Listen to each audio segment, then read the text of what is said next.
جاء فی صفت سیف رسول اللہ صلی اللہ علیہ وسلم، حضور علیہ الصلوۃ والسلام کی جو سیوف تھیں، جو تلواریں تھیں، ان کا تذکرہ۔ آقا کائنات صلی اللہ علیہ وسلم کی تلواریں دو قسم کی تھیں۔ ایک تو وہ تلواریں تھیں کہ جو باقاعدہ لوہے سے بنی ہوئی تھیں، تیز ہوئی تھیں، اس سے باقاعدہ لڑا جاتا تھا۔ دوسری قسم تلواروں کی وہ ہے کہ جو حضور علیہ الصلوۃ والسلام کو معجزات کے طور پر عطا کی، یعنی وہ اصلاً اپنی وضع میں تو تلوار نہیں تھی، مگر حضور علیہ الصلوۃ والسلام نے اسے تلوار فرما دیا تو وہ تلوار بن گئی۔ اس طرح کے دو بنیادی جو ہمیں مواقع نظر آتے ہیں، ایک تو وہ جنگ بدر کے موقع پر حضرت عکاشہ رضی اللہ تعالیٰ عنہ کو حضور علیہ الصلوۃ والسلام نے کھجور کے درخت کی ٹہنی توڑ کر دے دی تھی، کیونکہ ہم جانتے ہیں کہ وہ 313 افراد جو غزوہ بدر کے لیے لڑنے کے لیے نکلے تھے، وہ سامان حرب میں بہت کم تھے، چند ہی تلواریں تھیں، اور وہ بھی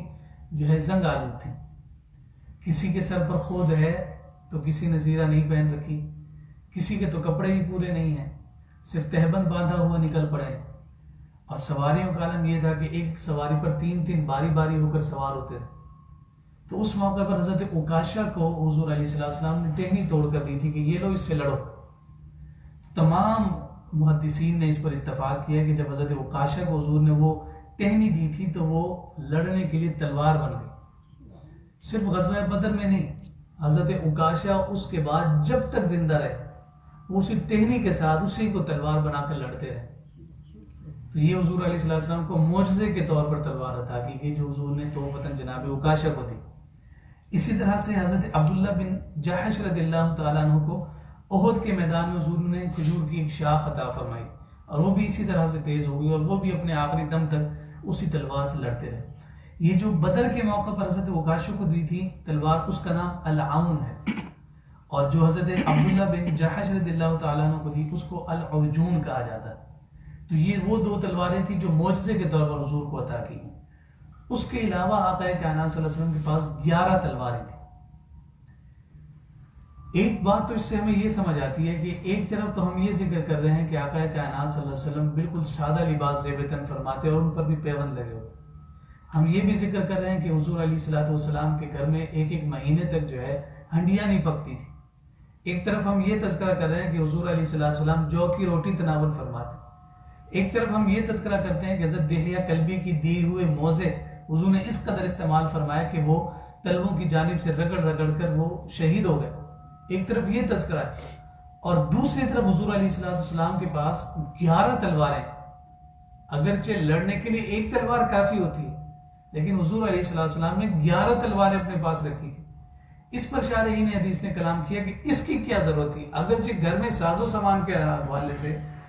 ایک سادہ سی چٹائی پر حضور علیہ الصلوۃ والسلام آرام فرماتے ہیں، گھر میں اور کوئی سامان نہیں، صرف ایک مشکیزہ ہے جو پانی بھرنے کے لیے استعمال ہوتا ہے، لیکن 11 تلواریں حضور نے رکھی ہیں۔ شارحین حدیث نے ذکر کیا کہ اس سے اندازہ ہوتا ہے کہ ایک صاحب ایمان کو جہاد کے لیے اپنے آپ کو کس قدر اہمیت کے ساتھ تیار رکھنے کی ضرورت ہے، کہ وہ ہر وقت اپنے آپ کو اس بات میں مشغول اور مصروف رکھے، اور اس بات میں اپنے آپ کو بالکل تیار رکھے کہ جب کبھی مجھے موقع ملے گا میں اللہ رب العزت کی راہ میں لڑنے کے لیے جاؤں۔ تو یہ 11 تلواریں اسی جانب اشارہ کر رہی ہیں۔ اس میں جو پہلی تلوار ہے جس کا نام الماسور تھا، وہ حضور علیہ السلام کے والد بزرگوار جناب عبداللہ کی وراثت میں آقا کائنات صلی اللہ علیہ وسلم کو ملی تھی۔ پھر دوسری تلوار جو بہت معروف ہے وہ ذوالفقار ہے، اور یہ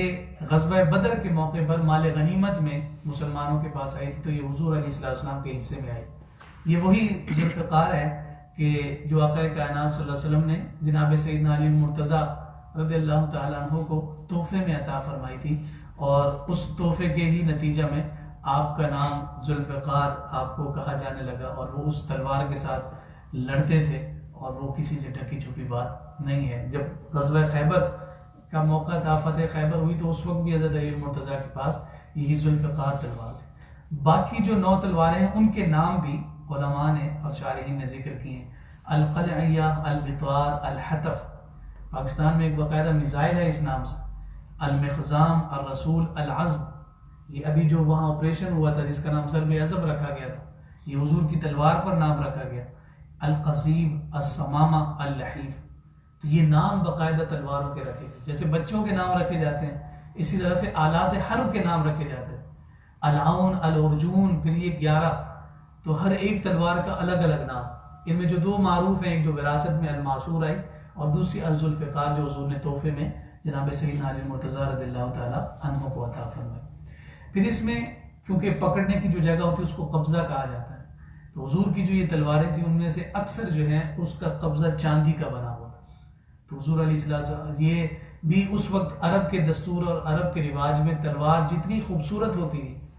وہ جوان اور وہ شخص اتنا ہی بہادر اور دلیر تسلیم کیا جاتا کہ جتنا قبضہ مضبوط ہوگا تلوار پر اسی طرح سے مضبوطی آئے گی اور اس قبضے کی مضبوطی کے نتیجہ میں تلوار بھی اسی تیزی کے ساتھ چلے گی. تو نقش و نگاری اور اس طرح کے جو معاملات ہیں وہ قبضے پر بطور خاص کیے جاتے تھے. تو حضور کا جو قبضہ مبارک تھا تلواروں کا وہ عام طور پر چاندی کا تھا. تو اس کے بعد باب ما جاء فی صفت درع رسول اللہ صلی اللہ علیہ وسلم، حضور کی زرہ اقدس. اب وہاں ہم نے ذکر کیا کہ حضور علیہ السلام کی 11 تلواریں تھیں. اب یہ زرہ اس جنگی لباس کو کہتے ہیں کہ جو اپنے بدن پر پہنا جاتا ہے، بطور خاص اس سے سینے کو ڈھانپا جاتا ہے. یہ عام طور پر لوہے کی ہوتی ہے کہ لوہے کا وار لوہے پر اتنی جلدی اثر نہیں کرتا کہ وہ لوہے کو کاٹ دے. 11 تلواریں تھیں. 7 زرہیں حضور علیہ السلام سے ثابت ہے کہ آقا کائنات صلی اللہ علیہ وسلم کے پاس 7 زرہیں تھیں، یعنی 7 جنگی لباس تھے. اور انہی میں سے ایک لباس ہے جس کے بارے میں حضرت اسماء بنت یزید رضی اللہ تعالیٰ عنہ فرماتی ہیں کہ حضور علیہ السلام کا جس روز وصال ہوا تو اس موقع پر حضور کی ایک زرہ رہن کے طور پر ایک یہودی کے پاس تھی کہ حضور علیہ السلام نے اس سے 30 صاع کھجور لے رکھی تھی ادھار پر. تو رہن کے طور پر حضور نے اپنی یہ زرہ مبارک اس کے پاس رکھوائی ہوئی تھی. اب یہ جو 7 زرہیں ہیں اس میں سے ایک السغد کے نام سے ہے اور سغدیہ بھی اسے کو کہا گیا ہے. یہ حضرت داؤد علیہ السلام نے، اللہ کے نبی جناب داؤد علیہ السلام نے جب جالوت کی فوج سے مقابلہ کیا تھا تو اس وقت جو زرہ پہن کر حضرت داؤد علیہ السلام نے جالوت کا مقابلہ کیا تھا تو یہ جو زرہ تھی یہ بنو قینقاع کا ایک ذخیرہ ان کے پاس مال کا تھا، سامان حرب کا. جب بنو قینقاع کو فتح کیا تھا اور انہیں بھگایا تو وہ سارا ذخیرہ جب مسلمانوں کے ہاتھ آیا تو یہ جو زرہ تھی یہ حضور علیہ السلام کے پاس مال غنیمت کے طور پر آئے. اسی طرح سے الفدہ ہے، یہ بھی بنو قینقاع کے اسلحے کے ذخیرہ سے ملی تھی. اسی طرح سے ذات الفضول ایک کہلاتی ہے اور اس کے بارے میں شارحین نے کہا کہ سائز میں یعنی لمبائی میں یہ دیگر زرہوں کے مقابلے میں جو ہے نا زیادہ تھی اور یہ وزن میں بھی دوسری زرہوں کے مقابلے میں بڑی تھی. اسی طرح سے ذات الوشاح، ذات الحواشی، البئرہ، الخرنق یہ نام ذکر کیے گئے ہیں ان زرہوں کے. یہاں ایک حدیث مبارکہ ہے وہ میں ذکر کرنا چاہتا ہوں. حضرت زبیر بن عوام رضی اللہ تعالیٰ عنہ فرماتے ہیں، حضرت زبیر بن عوام حضور کے پھوپھی زاد بھائی ہیں اور عشرہ مبشرہ میں سے ہیں، یعنی جنہیں حضور نے جنت دنیا میں ہی جنت کی بشارت عطا فرمائی. یہ آپ کے پھوپھی زاد بھائی ہیں، عشرہ مبشرہ ہیں اور یہی وہ خوش نصیب ہیں جنہوں نے سب سے پہلے دشمن پر تلوار نکالی تھی. یعنی جب لڑنے کی اجازت ہوئی، جہاد کا معاملہ ہوا تو سب سے پہلے حضرت زبیر تھے جنہوں نے دشمن پر تلوار کو سونتا تھا. انہیں یہ بھی سعادت حاصل ہے. وہ بیان کرتے ہیں کہ کانا علی النبی صلی اللہ علیہ وسلم یوم احد درعان، کہ ہم احد کے دن، یہ احد مسلمانوں کا دوسرا معرکہ ہے، بڑا معرکہ ہے. پہلا غزوہ بدر اور دوسرا یہ غزوہ احد. کہتے ہیں کہ ہم حضور کے ساتھ تھے اور آقا کائنات صلی اللہ علیہ وسلم نے 2 زرہیں پہن رکھی اور ان 2 زرہوں میں فرمایا کہ فَنَضَحَ إِلَى الصَّخْرَةِ فَلَمْ يَسْتَطِعْ، جب حضور علیہ السلام چٹان پر چڑھنے لگے تو اس کے وزن کی وجہ سے آقا کائنات صلی اللہ علیہ وسلم چٹان پر نہیں چڑھ پا رہے تھے. اب یہاں یہ وجہ کیوں ذکر کی گئی، چٹان پر حضور کیوں چڑھنا چاہ رہے تھے؟ تو اگر ہم تھوڑا سا پس منظر دیکھتے ہیں تو احد کے میدان میں جو افواہ اڑی تھی کہ معاذ اللہ حضور علیہ السلام کو قتل کر دیا اور حضور کو اس بات کا اندیشہ تھا کہ یہ مسلمان تو لڑ ہی میری خاطر رہے، کہیں ان کے حوصلے پست نہ ہو جائیں اور اس وقت جو کہ براہ راست حضور پر حملہ ہوا تھا، اور حضور علیہ الصلوۃ والسلام کو حملے سے بچانے کے لیے صحابہ نے آپ کے ارد گرد جو ہے وہ ایک حصار بنا لیا تھا، جس میں حضرت سعد بن ابی وقاص رضی اللہ تعالیٰ عنہ تھے، اس میں حضرت طلحہ بن عبیدہ تھے اور دیگر صحابہ تھے جو اپنے سینے پر اور اپنی پشت پر جو ہے تلواروں کو اور نیزوں کو برداشت کر رہے تھے اور حضور کو محفوظ کیے ہوئے تھے۔ تو اس وقت جو آقا کائنات صلی اللہ علیہ وسلم زخمی ہوئے، حضور علیہ السلام کے نیچے والے ہونٹ سے خون رسنا شروع ہوا، اور آقا کائنات صلی اللہ علیہ وسلم جب زمین پر تشریف لائے تو اس وجہ سے، اس زخموں کی وجہ سے نقاہت پیدا ہو، تو اس سبب سے فرمایا کہ حضور چٹان پر چڑھنا چاہتے تھے، لیکن ایک تو زخمی تھے، پھر یہ 2 زرہیں حضور نے پہن رکھی تھی، ان کے وزن کی وجہ سے حضور نہیں چڑھ پا رہے تھے۔ پھر فرمایا فقعد طلحہ تحتہ، پھر اس کے بعد حضرت طلحہ رضی اللہ تعالیٰ عنہ کو حضور نے نیچے بٹھایا، اب فرمایا وصعد النبی صلی اللہ علیہ وسلم، اور پھر حضور ان کے کندھوں پر پاؤں رکھ کر چٹان پر چڑھے۔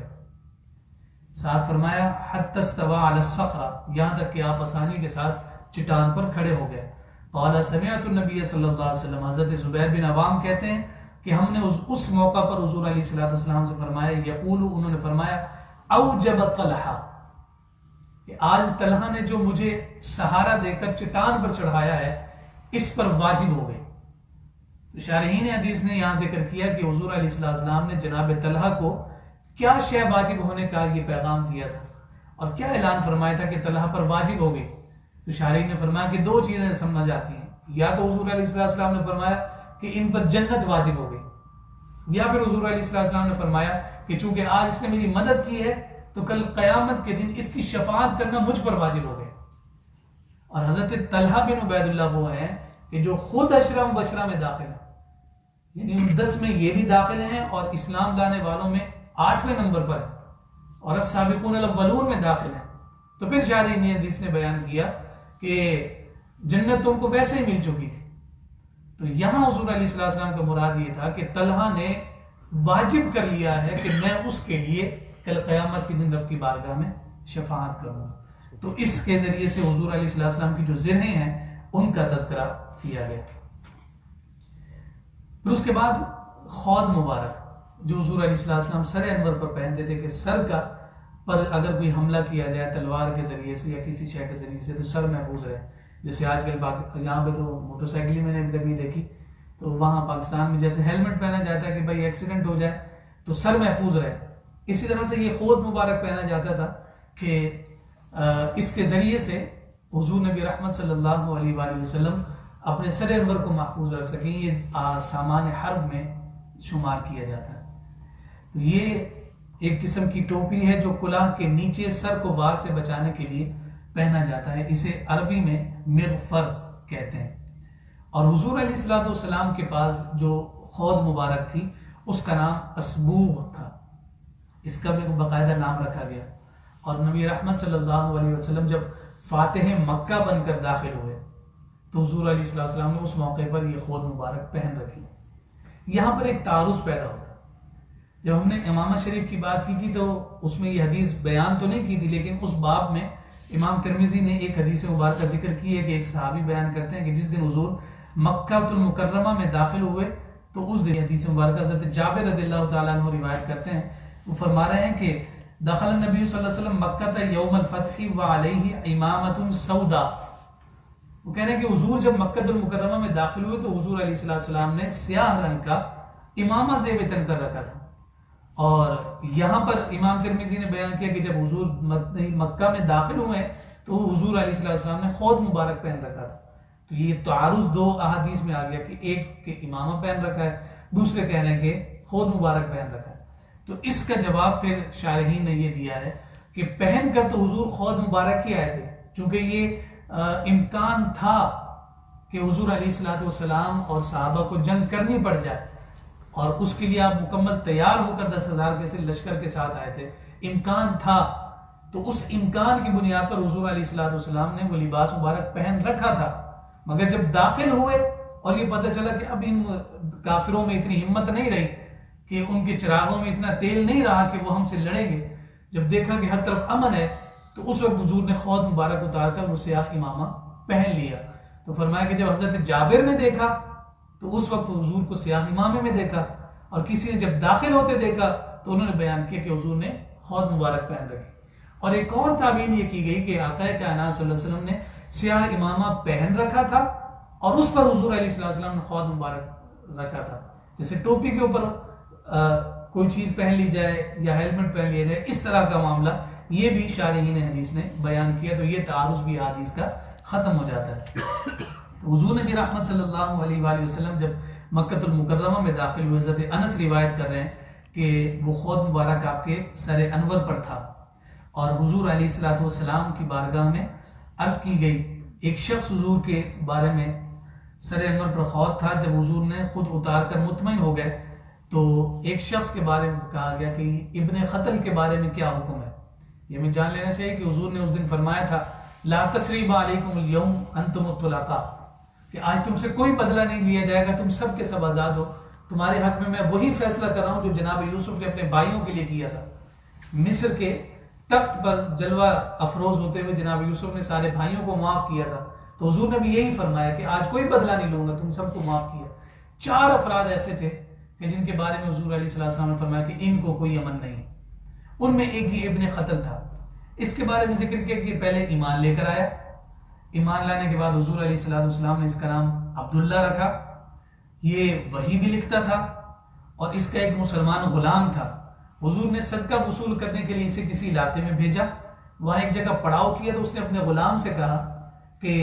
جاؤ اور میرے لیے کھانا تیار کرو۔ وہ غلام تھکا ہوا تھا، وہ کھانا تیار نہ کر سکا اور سو گیا۔ جب اسے زیادہ بھوک لگی تو اس نے جا کر دیکھا تو غلام سو رہا تھا، تو غصے میں آ کر اس نے اسے اسی طرح نیند کی حالت میں ہی شہید کر دیا۔ غلام بھی مسلمان تھا، اب اس ڈر کی بنا پر کہ میں واپس جاؤں گا تو مجھ سے قصاص لیا جائے گا، کہ اس کے قتل کے بدلے مجھے قتل کیا جائے گا، تو اس ڈر کی وجہ سے وہ وہاں سے بھاگ گیا اور جا کر مرتد ہو گیا، اور وہ اسلام لانے کے بعد اس سے منحرف ہو۔ پھر اس نے مزید اس پر یہ معاملہ کیا کہ باقاعدہ حضور علیہ السلام کی ہجو بیان کرنا شروع کر دی، حضور کی اشعار کی صورت میں برائیاں بیان کرنا شروع کر دی، یہاں تک کہ دیگر لوگ جو اس انداز میں مسلمانوں کے خلاف اشعار لکھتے تھے یہ انہیں انعام دیا کرتا تھا۔ تو حضور علیہ السلام کی ناموس اور بے حرمتی اور آقا کائنات صلی اللہ علیہ وسلم کی بے ادبی کیا کرتا تھا، اس وجہ سے حضور علیہ السلام نے بطور خاص اس کے بارے میں فرمایا کہ اگر یہ شخص کعبے کے پردے اور غلاف میں بھی چھپا ہو تو اس کو تب بھی نکال کر قتل کرو۔ تو اس کے بارے میں باقاعدہ لکھا کہ اسے وہاں سے نکالا گیا اور حضور نبی رحمت صلی اللہ علیہ وسلم کے حکم پر اسے قتل کیا گیا۔ باقی 3 افراد مزید تھے، ان میں سے ایک جن کے بارے میں فرمایا وہ عبداللہ بن ابی سرحہ رضی اللہ تعالیٰ عنہ تھے، وہ ایک بچ گئے تھے۔ وہ اس انداز میں بچے کہ حضور جب مدینہ المنورہ آ گئے تو وہ اپنے آپ کو چھپا کر حضور کی مجلس میں حاضر ہوئے، کسی نے چہرہ نہیں دیکھا، حضور کی مجلس تک پہنچ گئے اور چہرہ چھپا کر ہی آقا کائنات صلی اللہ علیہ وسلم سے فرما رہے ہیں کہ اگر کوئی شخص نادم ہو کر آپ کے پاس آ جائے اور اپنے گناہوں پر توبہ کرنا چاہے تو آپ اس کے ساتھ کیا معاملہ کریں گے؟ تو آقا کائنات صلی اللہ علیہ وسلم نے باقاعدہ ان کا نام لیا، چہرہ نہیں دیکھا تھا، فرمایا کہ جاؤ میں نے تمہیں معاف کر دیا، اور اس کے بعد وہ ایمان لے کر آئے اور مسلمانوں کی صفوں میں داخل ہوئے۔ تو یہ حضور کے خود مبارک تھا، خود اقدس جو آقا کائنات صلی اللہ علیہ وسلم زیب سر فرمایا کرتے تھے۔ تو یہ تمام آلات حرب ہیں جو حضور علیہ السلام کے پاس موجود رہے اور آقا کائنات صلی اللہ علیہ وسلم نے انہیں استعمال فرمایا، کبھی کسی کو استعمال کے لیے دیا، کبھی کسی کو۔ حضور علیہ السلام نے اپنی حیات مبارکہ میں کبھی بھی تلوار کے ساتھ آقا کائنات صلی اللہ علیہ وسلم کبھی لڑے بھی نہیں ہیں، یہ بھی جان لینا چاہیے کہ غزوہ میں حضور تشریف لے گئے ہیں، حضور نے کمانڈ کیا ہے، حضور نے انہیں صفوں میں مقرر فرمایا ہے، مگر آقا کائنات صلی اللہ علیہ وسلم نے کبھی کسی دشمن پر تلوار نہیں اٹھائی، سوائے اسے ایک فرد کے جو سامنے آ گیا اور اس نے آ کر کہا کہ آج تو معاذاللہ تمہارا خاتمہ میرے ہاتھوں سے ہے، تو آقا کائنات صلی اللہ علیہ وسلم نیزے سے صرف اس کے